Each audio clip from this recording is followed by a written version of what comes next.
Good, thanks a lot. Meaning, I was told that this is the largest panel that we have in the last 2 days or forthcoming 2 days. And it is not just by number, is what somebody quipped.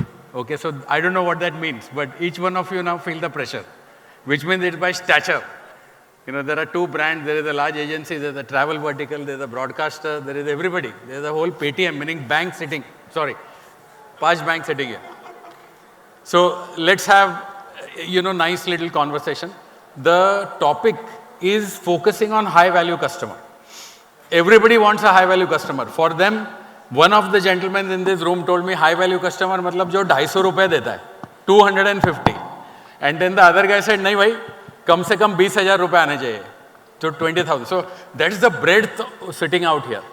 From telling a soap or one byte of data, or looking at an aircraft getting, franchised or something chartered. And all that comes back to the agency and the brands saying that, "Yaar, ye kaise kare? How do we get that?" So that's the essence of the whole thing. I just wanted to start, while this is alphabetic, we'll just go reverse. One quick introduction. Subhransu, we start with it. You can hold on that mic, Shubhan. You can hear me, right? Hi, I'm Subhransu. I handle the consumer insights and intelligence function in Bharti Airtel. It's a horizontal function. So we take care of all consumer insights related work across all lines of businesses that Bharti does. I am Shuvadip. I am the Chief Digital Marketing Officer for ITC. And while it reads out as Digital Marketing Officer, but yes, insight is my passion. It is where I started my career. Beyond that, media, digital marketing, performance marketing, etc. Everything is part of so-called the central marketing at ITC. Thank you. Hi, my name is Raktim Das. I am from TV9 Network. I manage the growth areas for the broadcast and the digital side of the business, which essentially means that I look at traffic, viewership growth as well as revenue growth. Thank you. Hi everyone, I'm Manan. I head the entire growth and marketing piece at ixigo, which basically entails taking care of everything performance, everything organic, SEO, ASO, everything around CRM, PNL, etc. Been with ixigo for 5 years now. Prior to this, I was heading growth at Lenskart and Freecharge, and I started my career with Airtel. Thank you. Hi everyone. So this is something to do with me doing a session and specifically a post-lunch session. I think my strike rate is almost 100%. All the sessions which I've done is immediately after lunch. So I'm assuming that, I'm sure that we'll make sure that nobody of you is sleeping for sure. So I'm Gurpreet Singh. I'm working with GroupM. I'm heading performance there. I'm also so we are just calling it performance, though all the biddable practices, which is SEO, programmatic, social, search, ad ops, all falls under overall digital ecosystem. So I'm handling all the practices and also leading the performance for overall GroupM. Thank you. Anshul. Hi everyone, I'm Anshul Batra.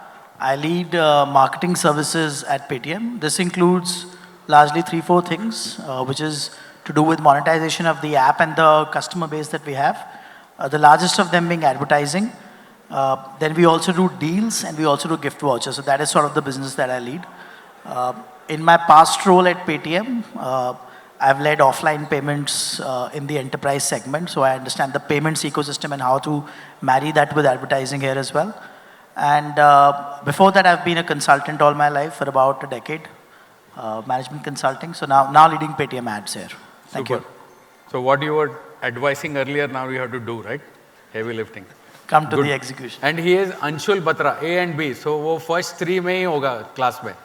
So we may as well start with Anshul. Anshul, Paytm is now synonymous, obviously, in this country, and hats off to whatever Vijay has done. It also has a canvas which is very, very wide. Matlab, there are so many things done. In that, cross-sectionally, when you go after a high-value customer, what goes on in your mind? How do you do this, let's say, simply? So I'll just take a minute to maybe just familiarize our audience and the panel with what Paytm is today. That's all the time we have. Right, right. So we just think of Paytm as the app right now. Yeah. But of course, when we look at engaging with our customers, one is the active user base of about a few millions that we have on the app. Then we also have about 10 million odd devices on the ground where we use transactional data from offline behavior as well. Then we're also one of the largest payment gateway providers as well. So we capture data for our consumers from online gateways as well. Considering all of this, the way we identify a high-value user is, today we have deterministic signals across at least 200 behavioral segments of a customer. So we will know a high-value consumer, number one, we capture bill payment. So how do you what is the kind of frequency of credit card bill payment and what is the size of that? We have a travel business where we understand what is the frequency of travel bookings, right? We understand shopping behavior of a customer, and that's how we target a high-value customer. So it is not just Paytm enabling the Nukkad wala, Kirana wala, Got it. but Paytm's availability in an offline section is available in the glass door segment as well. And that is why we capture data to identify these users and engage them on our app. Must. Got it. Meaning moving from one very regulated part of, let's say, not only India, but worldwide, the market that you are in, to another highly, tightly regulated market like a telecom sector. Subhransu, while you may have a lot of data about people, but there are ways in which you use only segmentation, right? And how do you do that? And I pulled a fast one because you said 250 rupees is high value for you. And it's truth, right? Because it's multiplied by 350 million. So therefore, that is high value for all of us.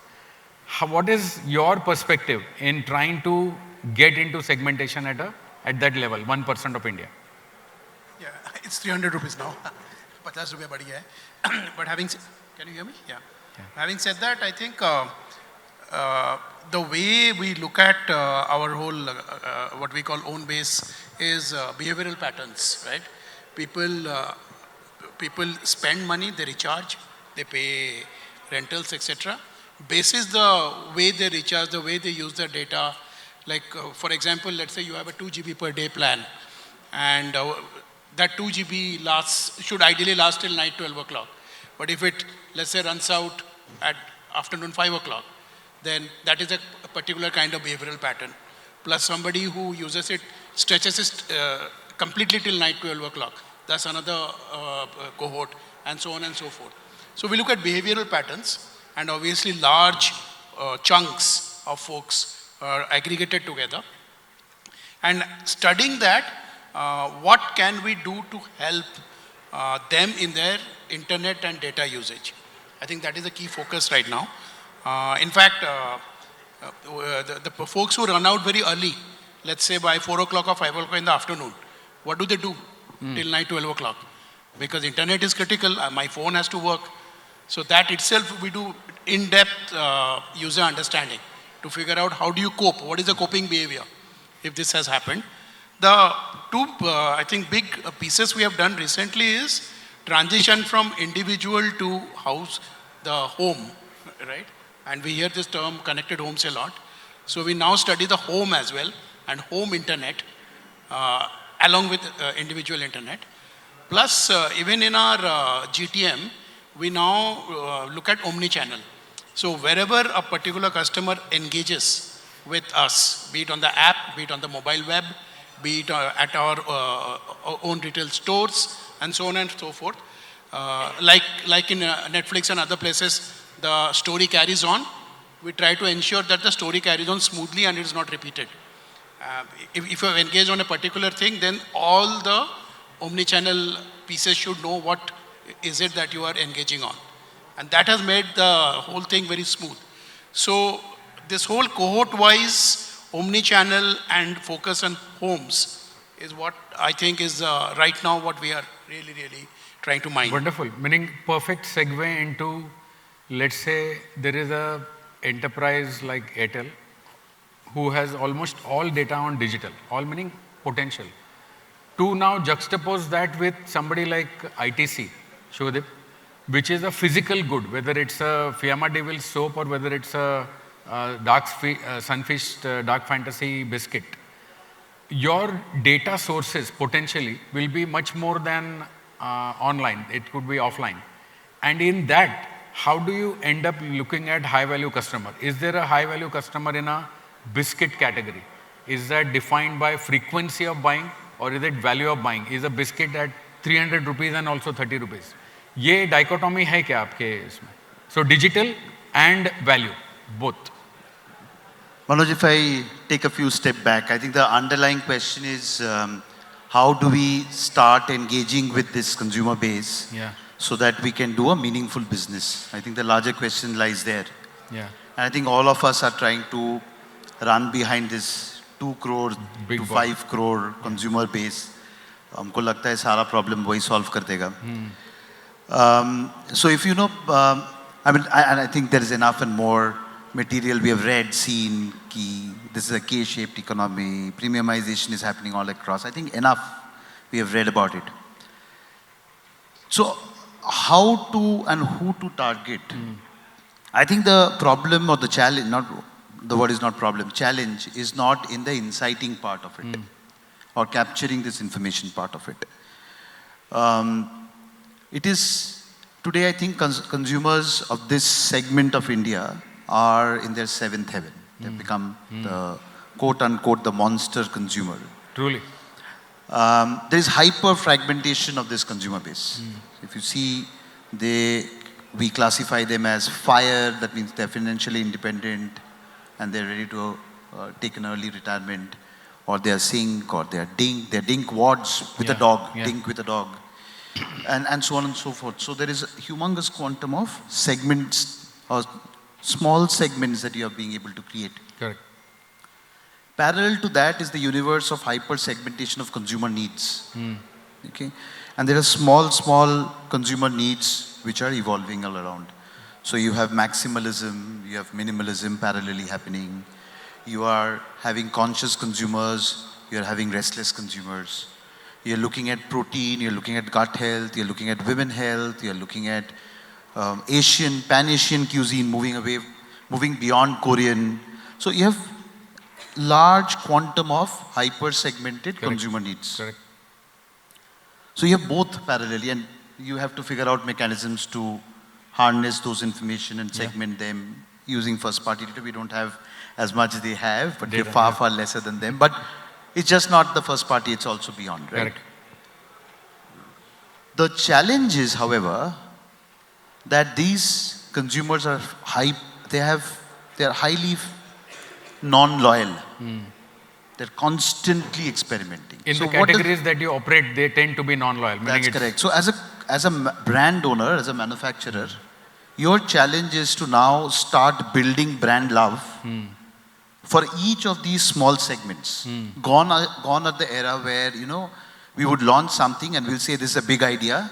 At the end of 12 months, we need 100 crores out of that idea. We have to recast our business expectation today and say we need many 20 crore ideas. Correct.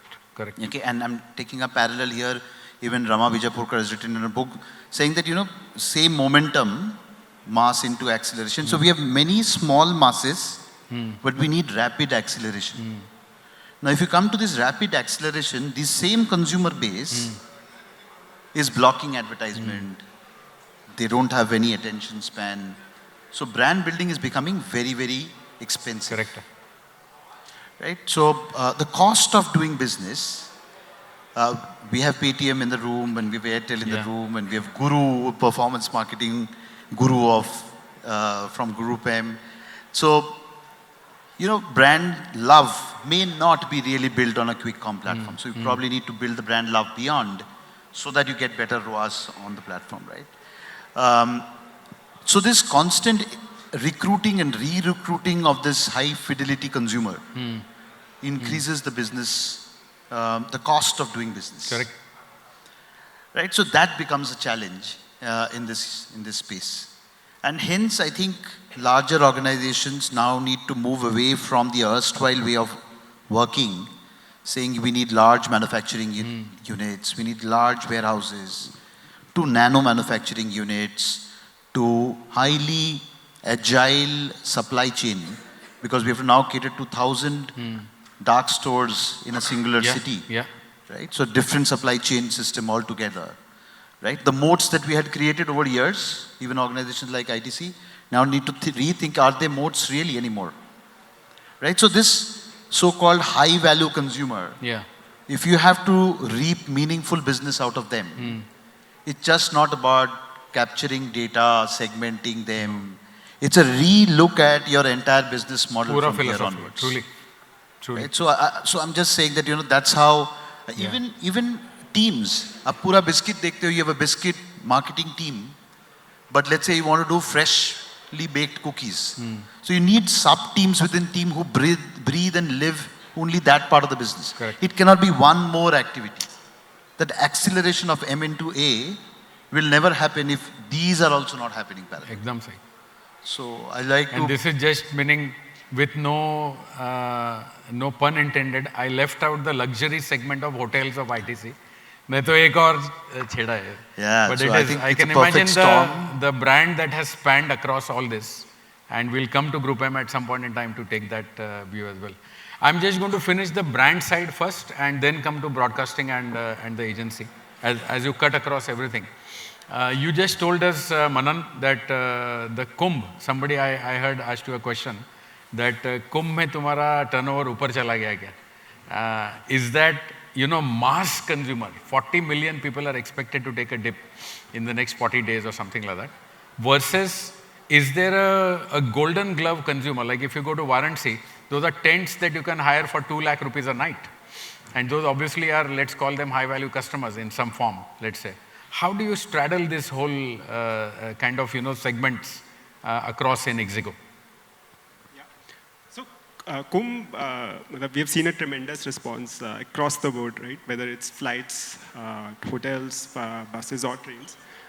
Flights, the growth is upwards of 140-150% YOY to flights flying to Prayagraj. And even nearby airports like Varanasi, Lucknow, the growth is upwards of 100%. And trains as well, almost 170% YOY growth, right? And when it's talking about the accommodations there, so we have tents which start from as low as 4,000 to 5,000 and go upwards of 50K, right? So from our end, we have everything available, and basis a lot of data insights that we have at our end, right? Like I know a user's past behavior with me. He travels a lot internationally, or he has booked business class, right? So and if he's searching for Prayagraj, then those kind of tents, like a 40K, 50K sort of a tent makes sense for that user, versus a user who's going from, let's say, Varanasi to Prayagraj on a bus. For that, 2,000 rupees tent is something that makes sense, right? So we look at a lot of data insights to figure out what to sell to which cohort of our users, right? And same way, going after the high value users at our end, we see especially when I talk about the flight side, it's primarily your affluent customers which have a higher LTV for us. So for example, iOS users typically we see 40% higher LTV versus Android. And then in the last 3-4 years, we have focused a lot more, and iOS users don't come cheap, right? The cost of acquisition is also high. But then you reap those benefits over the longer period. And we have been continuously focusing on iOS, and now our iOS share for flights is almost 35%. My God. Right? So from that perspective... Even IRCTC driven, even train driven? No, trains is different. Trains is lesser. Trains it will be around 15%. Got it. But 15 is still 3x the higher than the normal in the country, right? And brand love was mentioned, right?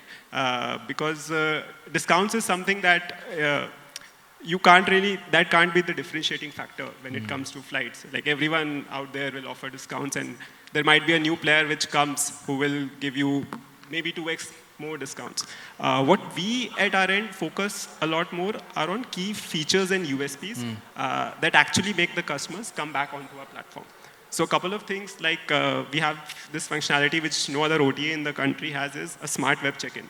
So if you book a flight with us, we will automatically check you in and send you a boarding pass on WhatsApp. Nice. You don't need to worry about figuring out when is the checking in opening, going to the airline website and doing all that stuff. We take that right. We recently launched a Flight Tracker Pro, which tells you about the flight status, real time. On iOS, you will get it on live activity and all. And it'll also tell you the terminal gate, the boarding gate, and once you land, it'll also tell you the baggage belt. Wow. So in your hands, if you have the app, you have each and every step of the way, not just booking. Post-booking experience is also sort of being taken care of. So pre-booking is on the journey that was search से चालू किया 4 महीने पहले कुंभ मेला जाने का है. Yeah. During booking is maybe the discount or whatever your point of sale kind of immediate trigger, gratification. Post-booking, you say this is interesting because you follow that person because he is going to come back or she is going to come back. Is that the way that you engage? Yeah, exactly. In a way, yeah. Just on that meaning, engagement driven, I was speaking with Raktim last evening and there is a term that I'm going to let you use because मैं बोल दिया तो तुम्हारा वो निकल जाएगा PR उसका. बहुत beautiful है. So Raktim has a unique job that he looks after broadcasting, which is a TV channel bouquet, as well as digital. And I was trying to poke him saying that यार वो broadcasting का share कम हो गया है digital आने से. इसके बाद दोनों तो मेरा pocket में है, हमको क्या है, दोनों चल रहा है. So your view on how you engage with the high value. How do you identify high value in broadcasting? That is a curious starting point that I had in my mind. So that's the starting point in terms of how do you define from the lens of a broadcaster or a publisher, how do you define a high value user? So for me, it's in two essence. The essence lies in two aspects. The high value consumer is essentially someone who is a returning user. So he keeps coming back to my platform, whether it is the broadcast platform or it is the digital platform, he keeps coming back. So for me, he is a high value user stroke consumer. So that's number one aspect. The Sorry second, to interrupt, but you can identify between broadcast and digital. Okay. So you have a lot of tools. You have tools like Chartbeat. Even through Google Analytics, you could figure out which are your returning users. Because at the end of the month, if you have to find out how many monthly average users, MAU, you have on your platform, so you will only go by the unique visitors that you have. So you are able to figure it out. Yes, on the broadcast side of the business, because the business is like one-to-many kind of a thing, it is not one-on-one kind of a engagement. So it's not possible on the broadcast side, but on the digital side, obviously you can. So that's the first aspect in terms of returning users. Second aspect, how do you define a high-value consumer stroke user from the lens of a broadcaster or a publisher is in terms of the time spent. So if I have a user who comes and sits on my platform, whether it is on linear platforms, whether it is on connected TV platforms, or whether it is on a YouTube or on my publisher website or whatever, so I need to understand how much is the time spent by that particular user. Average, if the time spent for my user on a 100 million base is say 2 minutes, if I have a cohort which is spending about say 4 minutes, so obviously he classifies as a high value user. So moment I have more high value users on my platform, I am able to monetize that user base better because that user base is very, very premium to me because he is spending more time and he's constantly coming back to me. So that's the first part of the chapter. The second part is how do I create that entire cohort of high value users? So two aspects once again. So I'm looking at it in pairs. So first is how do you define it in two parts, and second part is in terms of how do I create that cohort for myself. Again, two parts to this answer. First is the type of content and the format of content. So content format essentially could be in say snackable format, which is a short form content, could be your shorts, reels, infographics, could be web stories or whatever. It could be short segments on television channels, right? The content type is very critical if you have to look at building that entire cohort of high value consumers. So that is where the term that you are referring to is very critical, your YMYL. YMYL content, which is your money, your life content. बहुत बढ़िया. So that's where I feel there is this probability of creating this cohort of high value consumers because news, we come from the news background, news is perishable. So content which I am creating at this point in time, maybe half an hour down the line, it may just not be relevant. So it is a perishable commodity. But if I am able to create this entire bucket of YMYL content, which is your money, your life, how I can enable, empower your life. For example, if I can tell you these are the top mobile phones you can buy under this X price, you may be spending more time with me. If I am able to tell you that you are at say 35-year-old male, you have just got married, if you plan your investment in this direction, maybe 10 years down the line, you may be able to have this kind of a corpus. So if I can create that kind of content which enables and empowers your own life, the user will stay with me for a longer duration. Perfect. So again, goes back to the first part, how do I define returning users and time spent? So if this kind of content, YMYL content, I am able to get that guy spend more time with me. Again, the second part of this second chapter is in terms of how do you also engage with him in terms of the format, not only in the format, but also in terms of the type of content you have and the experience that you provide. So again, there is another three simple words, EAT. EAT, which is a very common Google practice. So that is something we try and follow religiously.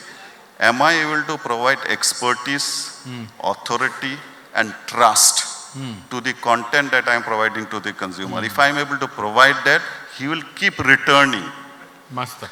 The first one was YMYL content. If I can enable, empower your life, he will spend more time. But if I am able to give you expertise, authority, and trust in the content that I am dishing out to the user, he will keep returning to me. And on top of that, if I can layer it with a good experience, double EAT if I can do it, then he'll keep coming back to me. Super. So that is how we go about looking at defining high value consumers and ensuring that how do we create that cohort and constantly keep engaging with them. You are my anagram champion now for today. YMYL and eat. You know, so it sounds like a restaurant where you go to eat and eat more. Fantastic. I was really amazed at that. And and Guru, I made your job simple. Brand se bhi baat karwaya, broadcaster se baat karwaya. That's what you do for a living. Absolutely. So please tell us what you do and how you get into this, from biscuits to airtime to travel. Sure. I think that's the beauty of working with one of the largest agencies. Few might questions because of the recent news, we might be losing like, that spot. But again, in India, unquestioned, we are still the number one. Now, having access to the amount of or the volume of brands which we work with, I'll give you a perspective in terms of when we talk to brand. I think the definition of high value consumer differs.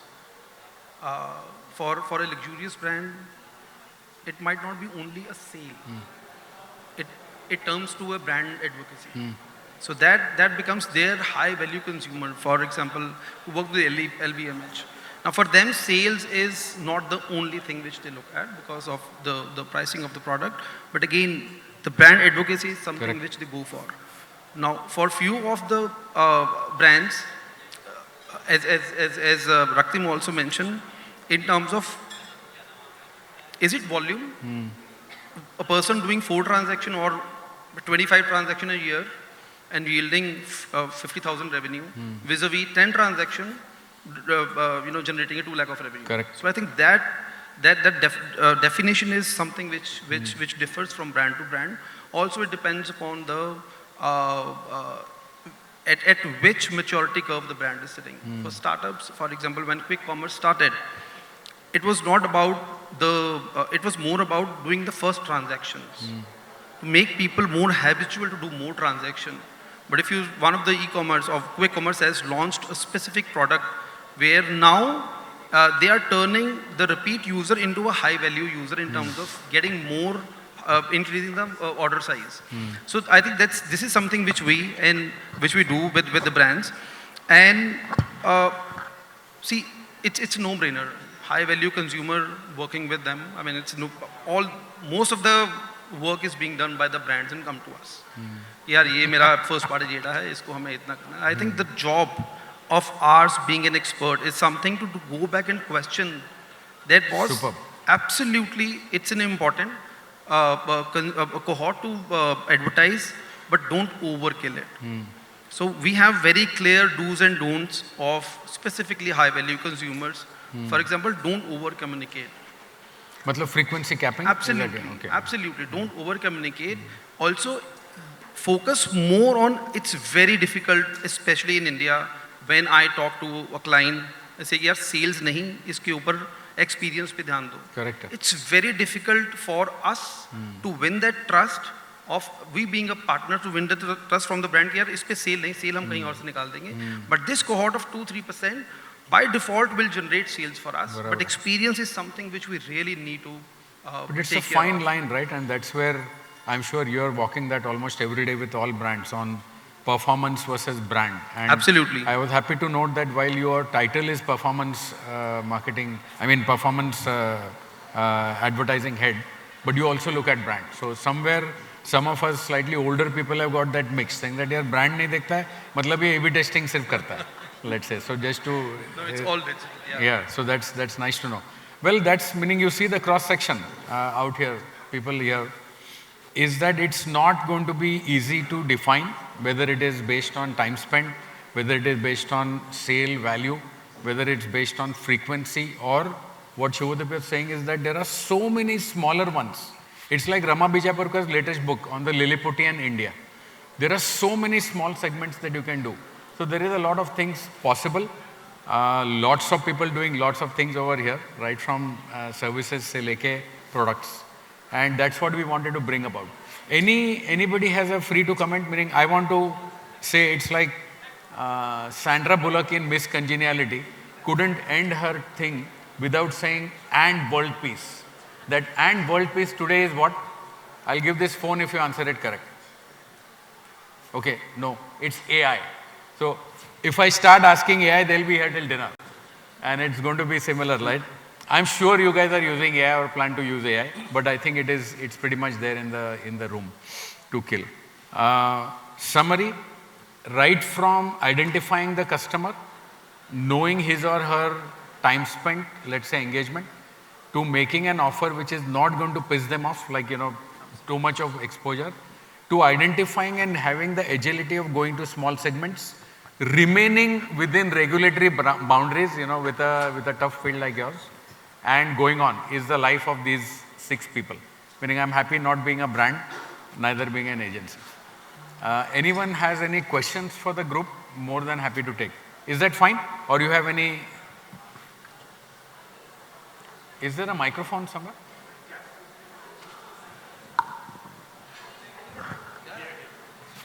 Oh, from here.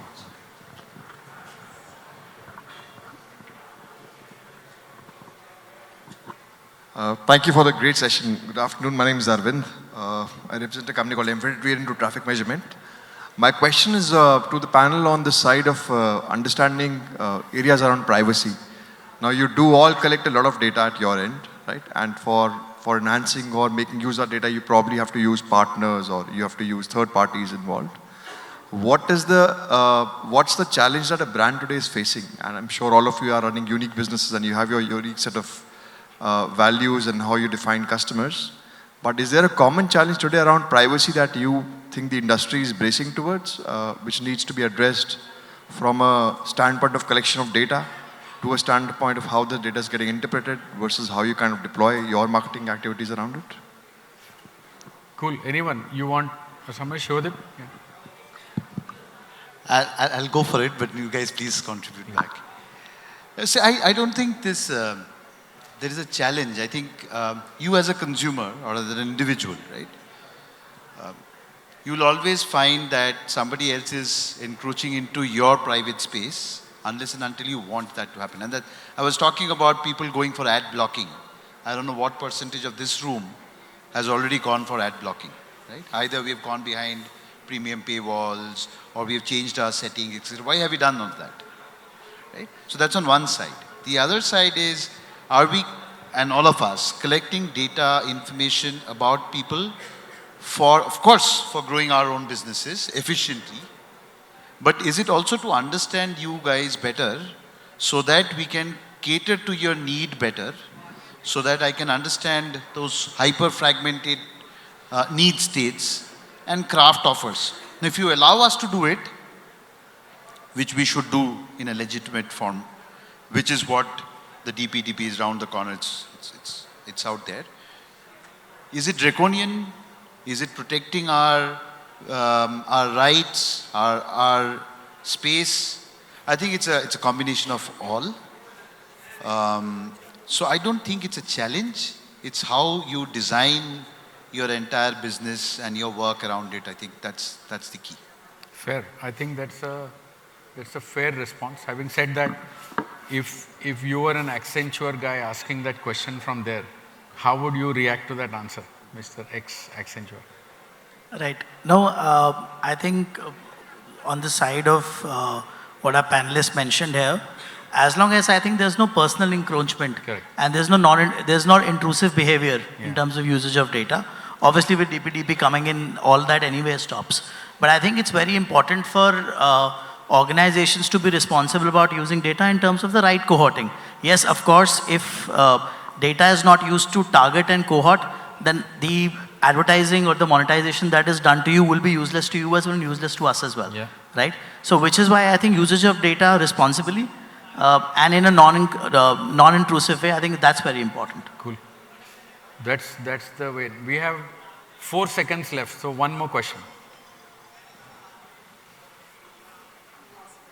Yeah. No, there, that table. Hi, my name is Tarvinder. I'm a creative agency. I do happen to have a high-value client, a client who has high-value customers. So Gurpreet, you said something about do's and don'ts for high-value customers. Can you elaborate a bit more on that? And if I can ask Manan also a question. So Manan, how would you identify that you're successful in capturing a high-value customer apart from just sales? Is there any behavior peculiar to their sort of digital journey that you say, okay, fine, I've got this customer, and I'm not saying sales I understand, but is there anything else which defines success when you say capture a high-value customer? I'm sorry, I missed your first one. I understood your second question, but I missed your first question. You mentioned about do's and don'ts about talking to a high-value customer. Sure. Can you elaborate on that a bit? Absolutely. Okay. So I'm saying high-value customers, so do's, for example, I said don't over-communicate. That's one. Don't do it. Make sure that if you have a high-value, identified a cohort which is high-value consumer, we generally suggest that let's make them little more special and not general. Let's not put it in a general category, which means that the communication which we are drawing with them or having with them, it should be personalized. I'll cite a very quick example of suggesting why experience is so important and why we generally recommend. We all keeps on getting email. For example, if you are having a bank account, even if HSBC Premier, for example, you keep on getting Amex, for example, you keep on getting many emails. I'm not sure how many of us responds to them. So one of the challenges for the brand was that these communication are generally got unanswered.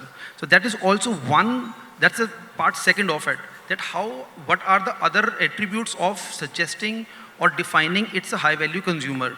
I said sales is one, let's keep it aside. The other one I mentioned is brand advocacy or brand equity. The third one could be that what is the response rate of that consumer of your communication. Now I'll tell you, I'll end up with an example which we did for one of the brand where they were struggling in terms of they were sending offers to high value consumers which were meant for them, but because the communication was or the channel was emailers, the response rate was very low. So we identified that where that consumer is. So we started a WhatsApp conversation and the response rate went up 7x. So we need to identify what sort of communication, which is personalized communication. Second part also very important is that what is the ease of communication or response from that consumer, which is a high value customer for me. Cool, thank you. Last response, Manan, is? So by definition, high value is typically repeat sales, right? Like we mentioned. But what we also track is one, usage of all the extra features that we have, like we mentioned, like web check-in and flight tracker pro and a lot of other features, right? And what's the NPS? So we collect NPS for each and every feature that a user uses, right? So was the user's experience good or bad? Because there might be instances when the feature did not work as expected. And lastly, we also look at what sort of referrals and advocacy are we able to get, right? So we have a referral program across our apps. So if I'm acquiring those high-value users, what percentage of them are then further getting more high-value users is another metric that we track. Super. So much for high-value users after lunch. And are we done? Yes. It says 5 minutes more. Just joking. But thanks a lot. Remember hyper-segmentation. Remember YMYL. Remember EAT. You know, there's a whole raft of things that we heard here. Thanks a lot, gentlemen.